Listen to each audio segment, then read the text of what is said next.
नमस्कार। आज का मुद्दा में आप सभी का स्वागत है। मैं हूं दीपक मेहतवाल। प्रोग्राम में मेरे साथ रहेंगे एचपीसी न्यूज के न्यूज हेड प्रताप राव। आज हम बात करने जा रहे हैं कि बीजेपी में जिस तरीके का एक माहौल फिलहाल देखने को मिल रहा है, चाहे राज्य की बात कर लें, चाहे उसमें अगर केंद्रीय नेतृत्व की बात कर लें, सभी जगह पर एक सा माहौल है। अलग अलग राज्यों में भी लगभग यही एक हाल देखने को मिल रहा है। हर जगह पर फूट की खबरें आ रही हैं और वो राष्ट्रीय कार्यकारिणी की जो बैठक होती है वहां तक वो हावी रहती हैं। किस तरीके से बीजेपी में ये सारा का सारा इस वक्त माहौल चल रहा है, इसी पर आज हम चर्चा करने जा रहे हैं। शुरुआत करते हैं इस खास रिपोर्ट से।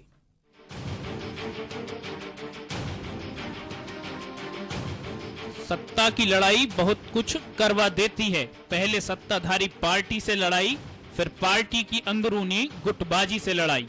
बीजेपी में भी आजकल यही हो रहा है। मैं बड़ा नेता या तू बड़ा नेता का विवाद लगातार बढ़ता जा रहा है। देश भर में पेट्रोल की कीमतें बढ़ाई गईं। विपक्षी पार्टी होने के नाते भाजपा की जिम्मेदारी सरकार को घेरने की होनी चाहिए थी, लेकिन भारतीय जनता पार्टी अपनी आंतरिक गुटबाजी में व्यस्त है, व्यक्तिगत टकराव में व्यस्त है। मोदी भाजपा कार्यकारिणी की बैठक में आएंगे या नहीं आएंगे, इस बात के कयास, अटकलें और आशंकाएं लगाई जा रही थी। मोदी आए भी और छाए भी। पार्टी का शीर्ष नेतृत्व भी मोदी के आगे बौना दिखाई दे रहा था, या मोदी खुद को पार्टी से बड़ा नेता जता रहे थे। मोदी के आगे भाजपा झुकी हुई दिखाई दे रही थी। गडकरी के करीबी संजय जोशी को इस्तीफा देना पड़ा। नरेंद्र मोदी और संजय जोशी का व्यक्तिगत टकराव इसकी अहम वजह माना जा रहा है। मोदी अध्यक्ष नहीं है, पर एक छत्र राज करने की मंशा रखते हैं। जनता के लोकप्रिय नेता हैं। मोदी जून 2011 के बाद पहली बार कार्यकारिणी की बैठक में शामिल हुए। शायद मोदी के पास भी और कोई चारा नहीं था।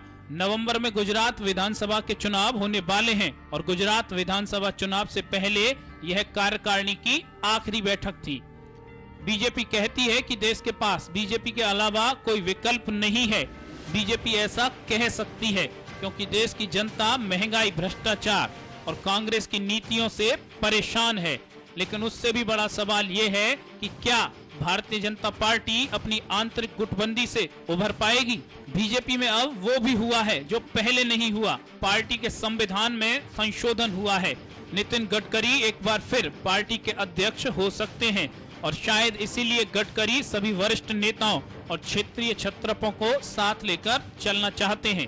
बीजेपी में इनपुट आउटपुट की प्रोसेस भी चल रही है, जो स्वाभाविक गुण है, लेकिन बीजेपी नेपथ्य के कोलाहल को नहीं समझ पा रही है। लालकृष्ण आडवाणी और सुषमा स्वराज जैसे वरिष्ठ नेता इस पूरे घटनाक्रम से शायद खुश नजर नहीं आते हैं। दूसरी ओर मोदी, वसुंधरा राजे, येदियुरप्पा जैसे छत्रपों ने पार्टी की नाक में दम कर रखा है। हालांकि अब बीजेपी ने मोदी को खुश करने की कोशिश तो की है, लेकिन बहुत से सवालों को भी जन्म दिया है। अब सवाल खड़ा होता है कि क्या गडकरी और मोदी का शीत युद्ध थम जाएगा?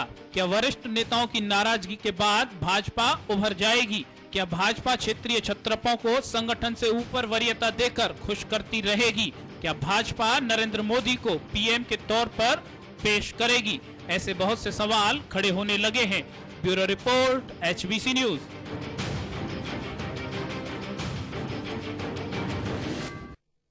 भाजपा की राष्ट्रीय कार्यकारिणी जहां इस वक्त मुंबई में है, वहीं पर अगर बात करें वहां पर बहुत सारे हंगामे भी हो रहे हैं। हंगामे पर हंगामे, लगातार हंगामे। जिस तरीके से प्रताप जी हमने देखा, काफी सारे ऐसे मुद्दे थे जो कि हावी हो गए।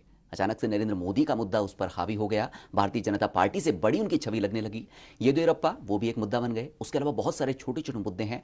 पूरे देश में इतने सारी जगहों पर भारतीय जनता पार्टी में फाड़ दिख रही है कि उस फाड़ का सीधा सीधा असर इस वक्त दिखाई दे रहा है। सब पर विस्तार से चर्चा करें, लेकिन फिलहाल अगर सवाल ये पूछा जाए कि भारतीय जनता पार्टी में क्या चल रहा है, क्या जवाब देंगे? भारतीय जनता पार्टी की हालत बिल्कुल दीपक वैसी हो गई जैसे एक विफल प्यार की होती है। एक शेर याद आ रहा है, वो मंजिलों के पास लुटते हैं दिलों के कारवां, कश्तियाँ साहिल पे आके डूबती हैं प्यार की। कुल मिलाकर देश में जो माहौल बन रहा है, यूपी ट्यूब के खिलाफ इतना जबरदस्त माहौल है। लोग कांग्रेस को नकार रहे हैं। नए नए सर्वे बता रहे हैं। नेल्सन का जो नया सर्वे आया उसने कहा है कि 28% लोग भाजपा के पक्ष में आ गए और 20% लोग कांग्रेस के पक्ष में रह गए। यानी कि जनता आज कांग्रेस के खिलाफ जाना चाहती है, लेकिन कुर्सी का प्यार शायद भाजपा का पूरा होने वाला नहीं है। कश्ती शायद पहले ही डूबती नजर आ रही है।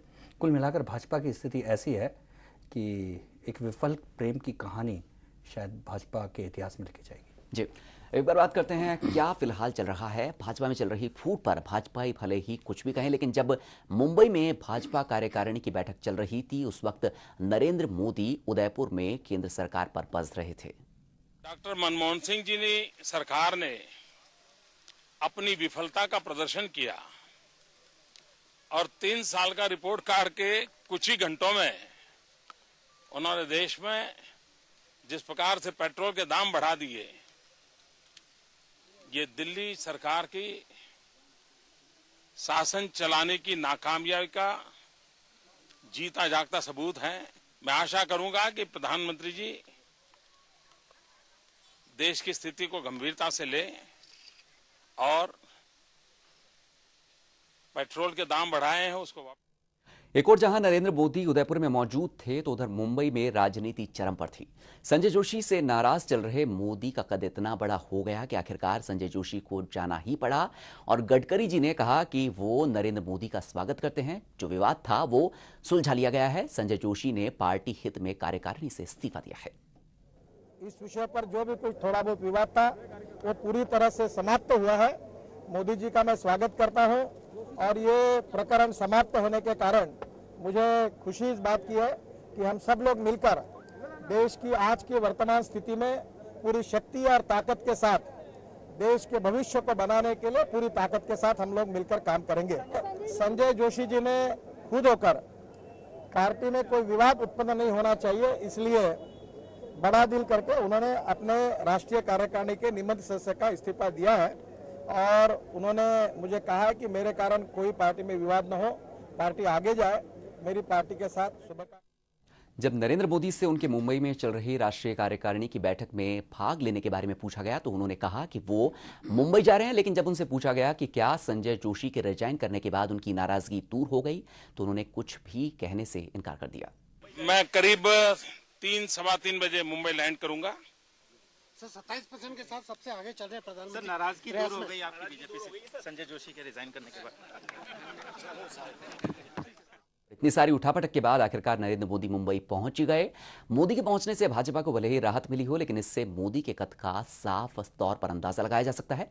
मोदी के चेहरे पर विजयी भाव साफ तौर पर देखे जा सकते थे।